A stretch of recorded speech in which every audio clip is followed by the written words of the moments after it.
Ilang inches ho kaya yun? Siguro yan yung mga 6 to 8 inches na yan. Mga 6 to 8 inches ho yan?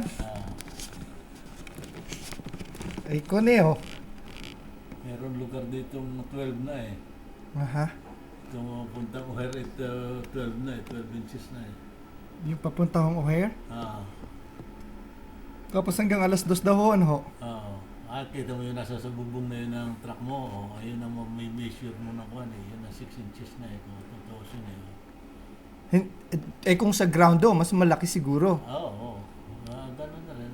Ayun ho, ayan, nasa tagiliran, ayan ho. Ayan, nasa tagiliran. Mga